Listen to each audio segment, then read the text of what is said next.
हिंद महासागर के बीचों बीच भारत का एक ऐसा द्वीप है जहां आज भी घने जंगल सांस लेते हैं, जहां लेदरबैक टर्टल्स अंडे देने के लिए आते हैं और जहां कुछ आदिवासी समुदाय आज भी मॉडर्न दुनिया से लगभग अलग जी रहे हैं। लेकिन अब इस शांत द्वीप पर आने वाला है भारत का सबसे बड़ा इंफ्रास्ट्रक्चर प्रोजेक्ट, एक मेगा पोर्ट, इंटरनेशनल एयरपोर्ट, नई टाउनशिप और हजारों करोड़ों का इन्वेस्टमेंट। सरकार कहती है ये भारत का फ्यूचर है, पर एनवायरमेंटल एक्सपर्ट्स पूछ रहे हैं, क्या इकोनॉमिक डेवलपमेंट इकोलॉजिकल डिस्ट्रक्शंस को जस्टिफाई कर सकता है? आज हम देखेंगे ग्रेट निकोबार प्रोजेक्ट की पूरी कहानी, सरकार का पर्सपेक्टिव, क्लाइमेट चेंज का खतरा और सबसे बड़ा सवाल, क्या डेवलपमेंट इस डिस्ट्रक्शन की भरपाई कर सकता है क्या? ग्रेट निकोबार आइलैंड अंडमान और निकोबार आइलैंड का सबसे सदर्न हिस्सा है। यही भारत सरकार एक मैसिव इंफ्रास्ट्रक्चर हब डेवलप करना चाहती है। इस प्रोजेक्ट में शामिल है international container transshipment terminal, greenfield international airport, power plants, residential township और सपोर्टिंग इंफ्रास्ट्रक्चर। सरकार के अकॉर्डिंग ये प्रोजेक्ट भारत को एक ग्लोबल मैरीटाइम पावर बना सकता है, क्योंकि ये एरिया मलक्का स्ट्रेट के बहुत करीब है, जो दुनिया का बिजिएस्ट शिपिंग रूट में से एक है। आज भारत का काफी कार्गो ट्रैफिक सिंगापुर और कोलंबो जैसे फॉरेन पोर्ट पर डिपेंड करता है। गवर्नमेंट चाहती है यही डिपेंडेंसी कम हो। अब चलिए समझते हैं गवर्नमेंट का पर्सपेक्टिव। सरकार के लिए ये सिर्फ इकोनॉमिक प्रोजेक्ट नहीं है, ये एक स्ट्रैटेजिक प्रोजेक्ट भी है। चाइना का इन्फ्लुएंस इंडियन ओशन में बढ़ रहा है और भारत ग्रेट निकोबार को इंडो पैसिफिक में एक मेजर स्ट्रैटेजिक लोकेशन के रूप में देखती है।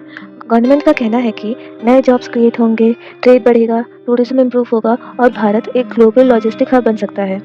ऑफिशियल्स का कहना है कि एनवायरमेंटल सेफगार्ड भी इंक्लूड किया गया है। गवर्नमेंट क्लेम करती है कि कंपेंसेटरी एफॉरेस्टेशन और biodiversity management plan ecological damage को रिड्यूस करेंगे। अब ये समझना इंपॉर्टेंट है कि एनवायरमेंटल कॉस्ट कितनी है।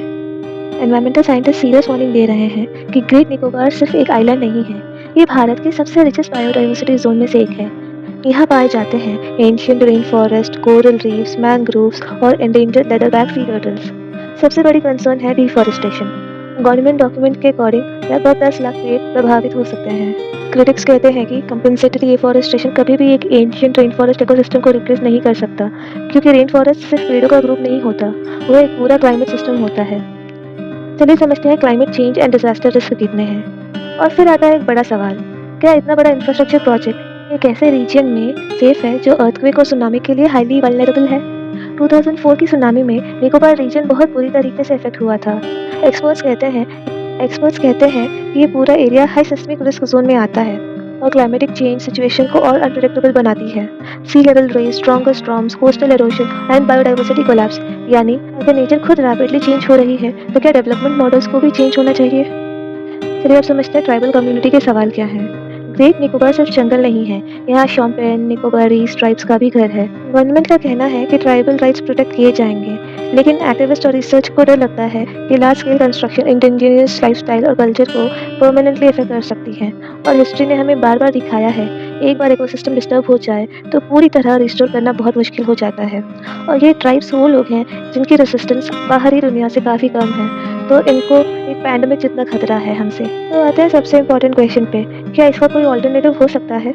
कुछ एक्सपर्ट्स सजेस्ट करते हैं कि small scale infrastructure, eco sensitive tourism, renewable energy focused development और स्ट्रिक्टर इकोलॉजिकल प्लानिंग।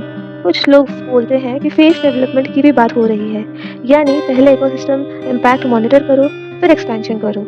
लेकिन प्रोजेक्ट सपोर्टर्स का कहना है कि भारत स्ट्रैटेजिक अपॉर्चुनिटी को इग्नोर नहीं कर सकता और हर मेजर डेवलपमेंट के साथ कुछ न कुछ तो एनवायरमेंटल कॉस्ट होती ही है।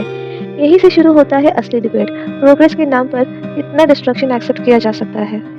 लेकिन एक और इम्पोर्टेंट सवाल उठता है, क्या भारत को स्ट्रैटेजिक और इकोनॉमिक गोल अचीव करने के लिए ग्रेट निकोबार जैसे इकोलॉजिकल सेंसिटिव जगह ही चुननी जरूरी थी? कुछ एक्सपर्ट्स का कहना है कि इंडिया में मेनलैंड पर ऑलरेडी कई डीप सी पोर्ट्स हैं जो डेवलप किए जा सकते हैं, जैसे केरल का पोर्ट, गुजरात का मुंद्रा पोर्ट और चेन्नई और अंडमान रीजन के एग्जिस्टिंग पोर्ट्स का एक्सपेंशन। क्रिटिक्स आर्ग्यू करते हैं कि अगर ऑब्जेक्टिव सिर्फ ट्रेड और ट्रांसशिपमेंट कैपेसिटी बढ़ाना था, तो मेनलैंड कोस्टल इंफ्रास्ट्रक्चर को स्ट्रेंथन करना ज़्यादा इकोलॉजिकल टर्म्स में सेफर ऑप्शन हो सकता था। कुछ एक्सपर्ट्स सजेस्ट करते हैं कि phase expansion of existing port, distributed logistic hubs और स्मॉलर स्ट्रैटेजिक नेवल फैसिलिटीज को किया जा सकता है, यानी एक सिंगल मेगा प्रोजेक्ट के बजाय मल्टीपल मॉडर्न स्केल प्रोजेक्ट। इससे इकोनॉमिक बेनिफिट भी मिल सकता है और इकोलॉजिकल डैमेज भी कंपैरेटिवली कम होगा। लेकिन गवर्नमेंट का पर्सपेक्टिव अलग है। ऑफिशियल्स का मानना है कि ग्रेट निकोबार की जियोग्राफिकल लोकेशन यूनिक है। मलक्का स्ट्रेट के करीब होने की वजह से ये location strategic monitoring, shipping control और इंडो पैसिफिक प्रेजेंस के लिए बहुत इंपॉर्टेंट मानी जाती है। और इस वजह से गवर्नमेंट के लिए सिर्फ एक कमर्शियल प्रोजेक्ट नहीं, बल्कि लॉन्ग टर्म जियोपॉलिटिकल इन्वेस्टमेंट भी है। तो डिबेट सिर्फ डेवलपमेंट वर्सेस एनवायरनमेंट की नहीं है, डिबेट ये भी है कि स्ट्रैटेजी का एडवांटेज के लिए इकोलॉजिकल रिस्क लेना जस्टिफाइड है। अगर हाँ, तो उसकी लिमिट क्या होनी चाहिए। तो आखिर में ग्रेट निकोबार प्रोजेक्ट सिर्फ एक आइलैंड डेवलपमेंट स्टोरी नहीं है, ये भारत के फ्यूचर डेवलपमेंट मॉडल का टेस्ट है।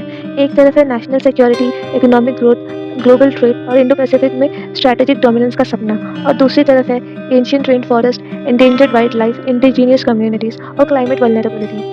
गवर्नमेंट के लिए ग्रेट निकोबार एक once in a life time opportunity हो सकती है, एक ऐसी लोकेशन जो इंडिया का ग्लोबल मैरीटाइम पावर बना सकती है। लेकिन क्रिटिक्स कहते हैं कुछ इकोसिस्टम इतने रेयर होते हैं कि उनका डिस्ट्रक्शन इरिवर्सिबल होता है, और जब क्लाइमेट चेंज ऑलरेडी प्लैनेट को अनस्टेबल बना रहा हो, तब डेवलपमेंट का मतलब सिर्फ इंफ्रास्ट्रक्चर नहीं होना चाहिए, बल्कि रेजिलियंस भी होना चाहिए।